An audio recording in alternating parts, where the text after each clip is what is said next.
Doug in Northern Ireland says that the Financial Services Authority is the watchdog group that's overlooking oversight by the banking and the House of Lords, bailing out banks in Europe. There's a lot of financial loss, including a little over 1.3 billion. Does Mr. Chapman know of the major losses by the British banks? Well, I think the figure is probably 1.3 trillion, and the losses are so great that in some of the banks they're 75 to 85% now owned by the government. And the financial services group, which is like the SEC in the United States, has been woefully inadequate, even more so than the SEC has. And there's a true nationalization, as they call it. I call it a privatization, because the Bank of England is funneling the funds, and the Bank of England is a private corporation, has been since 1648 or whatever the date is, but it's a long time ago. And so I expect that those losses will continue to mount. If they don't bail out Eastern Europe from the loans that they can't pay right now, the whole European Union and the Eurozone within that union will all collapse.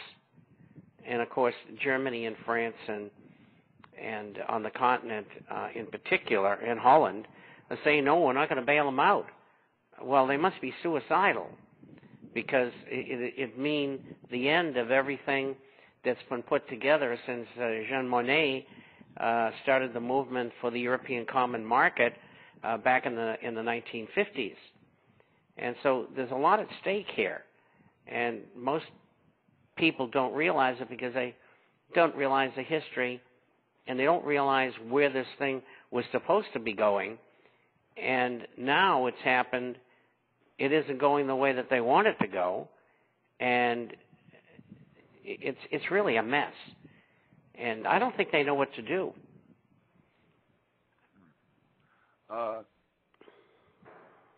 Maurice in northern France. I live on the German and French border, and I just learned that the general industrial output of the German government fell 7.5% in January. What does Mr. Chapman feel about the euro collapsing later this year? Well, first of all, the problems that Europe has are no different than what many other countries have. If you look at the industrial orders for Japan and China and Asia and Mexico and others, they're all the same. I mean, the world's in depression, and it's going to continue to deteriorate. It's going to get a lot worse. The underlying problems are 5 times worse than the Great Depression that we saw during the 1930s. In fact, it began in Germany in the 1920s, and that's why Adolf Hitler came to power. And so those figures are correct. And incidentally, we carry all of that information in the International Forecaster, as Drew will attest to. And, you know, if you're an international person and live in other countries and you want to get information that you sometimes can't get in your own press, well, we carry it. In other words, everything that you need to know, we publish. But, yes, and the same thing's going to happen with France when their figures come out. Sweden's just came out, they were down. And everybody else is going to be the same. Now, people don't get it yet. They think everything's going to go on. They listen to their leadership, Sarkozy, or Merkel, or Obama, and that moron in London, Gordon Brown, and they give them all these platitudes about how everything's going to be all right. Well, it's not going to be all right. It's going to be dreadful. And that's why I'm on here to tell you to prepare yourself. You got to get food in, and you got to be able to purify water, and you got to be able to defend your family, and you got to be out of debt. And if you got to have extra money, all you want is gold and silver. This is where this thing is headed, and it's not going to be nice. And in Alsace-Lorraine, or in Frankfurt, or in Memphis, or in San Francisco, it's going to be bad. I did a show yesterday, Mr. Chapman, on survival and how to grow food in a small space for a family of 4, and I do so because it goes right in glove with what you just said. It's going to get worse, and you're very correct. Your newsletter that you put out every week, twice a week, 52 weeks a year, is the best information. And those of you out there, you need to subscribe to the International Forecaster. It's not hard. You can find a link to Mr. Chapman's newsletter on my website directly.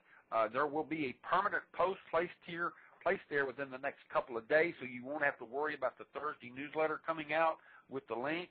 I'm telling you, people in America are just, I don't know what they've done, Mr. Chapman. They've been, I guess they watch too much TV and they've been massaged to sleep. But there are so many people out here that are just believing the government is the place to go. What else can we do?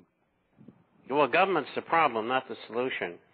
And, just as an example, my daughter lives in the south, and she can do 3 crops a year in a garden with citrus as well as all kinds of vegetables. And, everybody else can do that. And she was doing so well that people started stealing her produce. So I arranged to have a nice fence put around there, and I told my son-in-law to go out and do a little practicing with his AR and his H&K and so on. And but anyway, they're not going to be able to steal the vegetables anymore. But it's going to come to that. Gentlemen, take a break. We'll be back in 1 minute, ladies and gentlemen, for station break.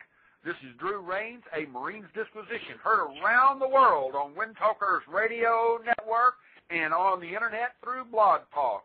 1 minute, ladies and gentlemen.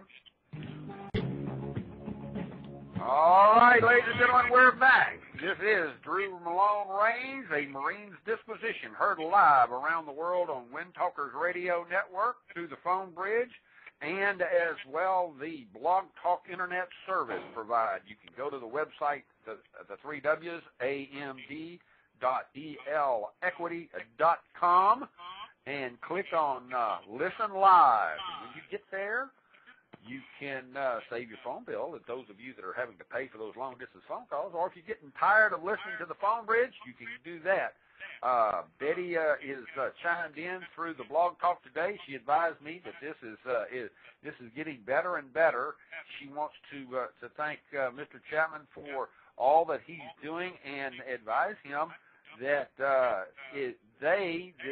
girls that sit around the table have been listening so intently that many have gone out and purchased gold and silver themselves in small sums around the San Diego area, and now they're finding it really hard to find gold and silver coins to purchase. Betty asked, is this going to be a big problem in the near future?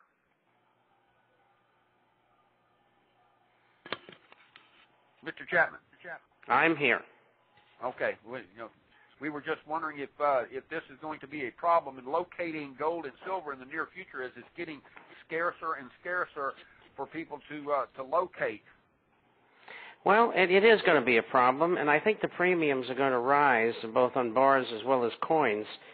So don't hesitate. We just swept down through 900, and now we're back up again. What was that spot market today? 923.40. And if you're going to do any buying, do it while you can, and do it at cheap prices, because it was 10, 15 days ago, gold was at 1,000, and the silver, of course, was higher too. And so I've talked to maybe 8 or 10 coin dealers, and they all say the same thing. You know, it continues to be very difficult to get product, and they all say the same thing. It's going to get worse. Now, you know, I've said this on the show before. I talked to people in Buenos Aires, Mexico City, Frankfurt, London, Montevideo, Santiago. They all say the same thing. We can't buy anything, or they can buy very little. And so it's a worldwide phenomenon, and it's been going on for, well, about 8 or 9 months, and, you know, it's going to persist.